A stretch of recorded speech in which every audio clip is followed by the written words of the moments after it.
Hello, friends. I am Chevee. Welcome to my shed. How are you doing today? How's life in your world and how's things where you are?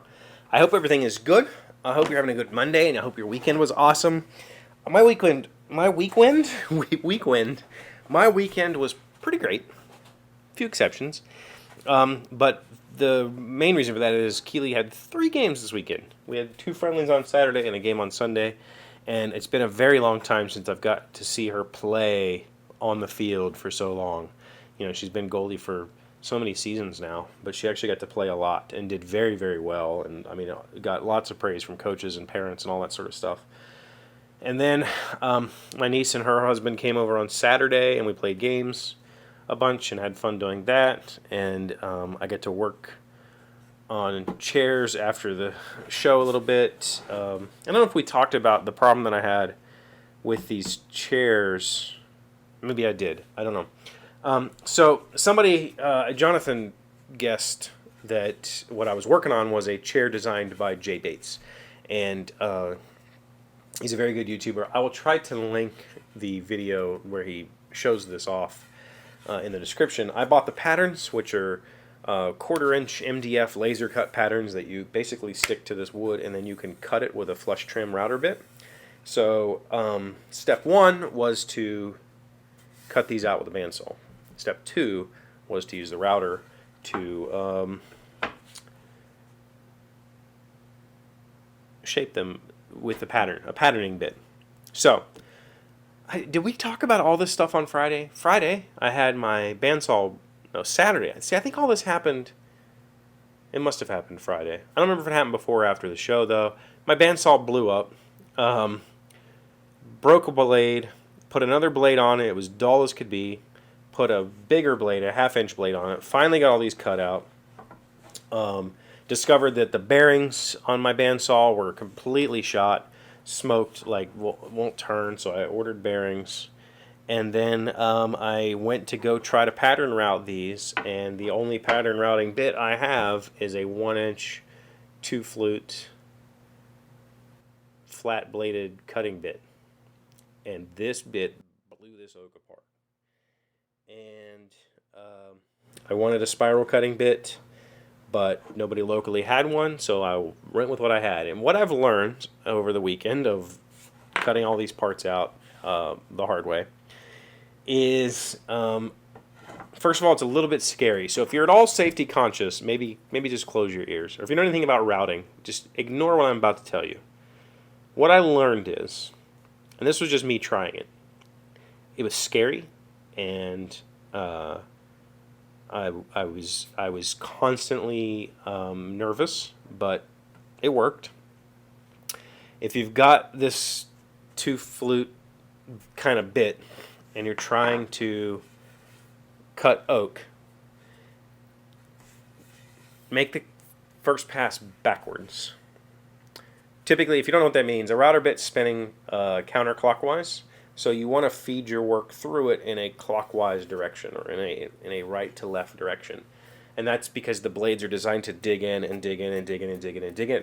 And if you start going the backwards way, if you start moving with the spin of the bit, that blade will grab your workpiece and send it flying. And if you're not ready for that, or if you are not holding the workpiece firmly and you allow it to happen, it can very easily pull your fingers right into a spinning, super sharp blade. So don't do it, ever. But I did it. I did it a lot. And I found that if I took the piece and I ran it through backwards, what that means is the clean cut edge is here and the blade is coming in behind that, so there's no grain in front of the blade to grab and flip out.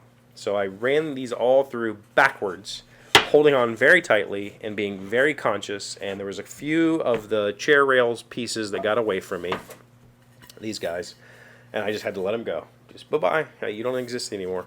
But I got it all done, and it was a little bit nervous. I was nervous. I'm not going to lie. I was very nervous about it. It's not something that I would recommend anybody ever try, is to use a patterning bit or a rounding bit or whatever backwards. But it worked.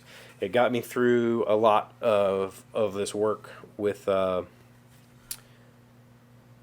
this wood without having a whole lot of issue. So I got all the pieces cut. They're all ready to go. They need sanded. I made a little drill press jig last night to get these things,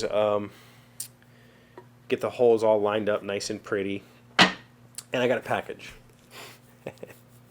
And I already opened it because I ordered stuff for myself and I thought it was for me. So it's sitting here. You can't see it. But I got a package from Jonathan, who has just sent us a package like 2 weeks ago or something, I feel like. He sent me quite a few things over the years. Every time I work down here, I grabbed a tool or I grabbed something and I realized, like, Jonathan bought me this. You know, I was using my, what the heck's the gripper, the micro jig gripper this weekend, thinking, man, Jonathan bought that for me. And I got a package from Jonathan which included this white side spiral flush trim upcut 2-bearing solid carbide bit. This is amazing. This is amazing, amazing, amazing.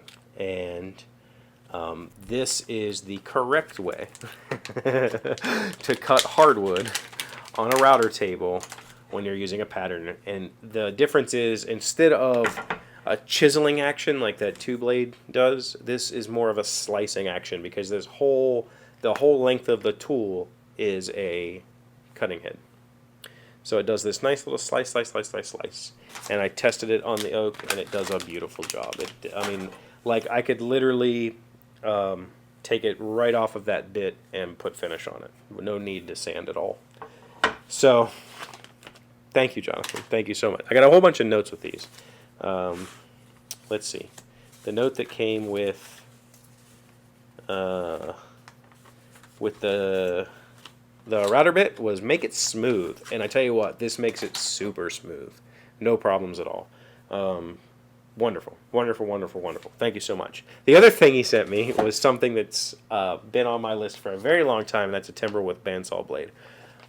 This is a 1/4-inch blade, which is perfect because I don't have a 1/4-inch blade anymore. I broke the one I had. I had another one hanging up. I put it on. I could have cut better with a razor blade. It would have been faster. And he said go cut stuff for that. I want the Timberwolf blade. The problem is, the reason that my saw broke is a couple of things. One, it was probably overheated because the bearings were shot. Two, I had to repair this saw when I got it. The lower wheel was broke. And this is kind of like a generic 14-inch bandsaw that was made under a whole bunch of different names for years. And so I just ordered one on eBay of a used saw. I think I paid like $60 for the wheel. But it's not the correct diameter for the motor shaft I have. So I shimmed it with like soda can. And it's not well done. I have no idea how to fix it. I mean, I have ideas. I don't have the tooling to do, I'd have to basically ream it and cut a new keyway, or completely cut it out and make a new press fit insert that would fit my motor shaft or something like that. I have no capability to do anything like that, and the cost for machining would be outrageous. Like, it would cost, I could buy a new Harbor Freight bandsaw for cheaper than I could fix this. So I'm nervous about putting this on because I know my bandsaw is bad. The wheel is not centered, so if you turn the saw on, you can watch this cutter head bounce, because the wheel isn't centered, it's stretching and shortening the saw, the actual blade, and that's not good. So I don't want to destroy that. So I'm going to try to do something to fix this before putting that on. But thank you so much. And the other thing he sent me was two games to play with my daughters. I was asking on Twitter if anybody had a recommendation for escape room games, because they've been like traveling around the country to go to escape rooms and they really love them. And Jonathan suggested the Exit series of games. So we got one and tried it, and it was amazing. And I immediately put a bunch on my wish list, and he went and got a couple, and he said, I guess this Abandoned Cabin was the first of the escape games. He said it's a fun one, and then this one he said don't chill out, or chill out, but don't get frostbite before you escape the polar station. So I'm going to play these with the girls. Jonathan, thank you so much for this. It really, man, it just makes me feel so wonderful that I have wonderful, amazing friends who participate in the same hobbies that I do. There's not a whole lot of woodworking board gamers. Like, to get a package like this, like, the tools that I need right now to do the job that I'm working on, and the games that I need to play with my kids, that feels so wonderful. I'm super appreciative of everything you've ever sent me. But I'm super appreciative of all of you. You don't have to send me gifts to there's a stink bug. You don't have to send me gifts to win my admiration or adoration. I really appreciate every single person who watches these and comments and encourages me to continue, because it's the only reason I keep doing this. And if I didn't keep doing this, I wouldn't get amazing, wonderful, heartfelt packages from you, and I wouldn't get to share these wonderful moments where I destroy something and I get to tell you about it. So, thank you for being here as always. Thank you for liking, commenting, subscribing, being amazing friends, being wonderful people. I appreciate you, and I will see you tomorrow. Hey, Doc, wait! I want to ask you something. Today's random fact comes from Pagat.com. Who invented the game of dominoes? Tile games have been found in China as early as 1120 CE. Some historical accounts have traced evidence of the existence of the pieces way back to a soldier hero named Hung Ming, 181 to 234 CE. Other historians believe that Keng Tai Kung in the 12th century BCE had created them.